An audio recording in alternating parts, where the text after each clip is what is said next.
Come up just above the center of the first grouping of lazy daisies and create a loop, inserting the needle into the same hole that you just came up in. Do not pull the thread all the way through. We want to keep a little loop.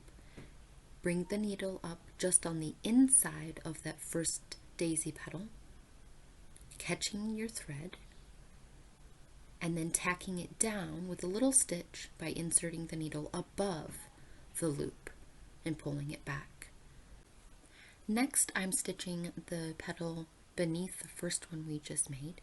So again, bring your needle up at the bottom of the petal, pulling it all the way through, create a loop, insert needle into the same stitch you just came up in, leave a loop on the top and bring the needle inside the petal, catching the thread, pulling it taut, and tacking it down with a little stitch.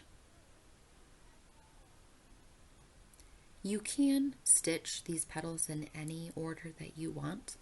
The order I'm stitching them in allows me to fill in the center of the daisy bunch without going through the same hole repeatedly.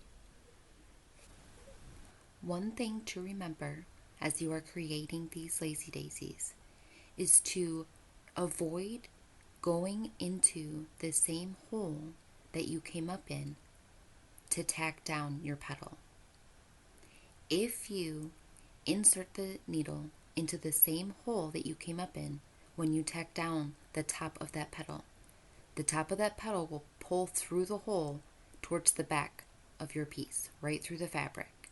The only way to avoid this is to come up on the inside of the petal, catch your loop, and insert the needle above the loop on the outside of the petal.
When you are done creating your lazy daisy bunch, secure the thread by weaving it under one of the spokes on the back and weave it under again, tucking the needle through the loop and securing it, tightening the knot. Trim any remaining thread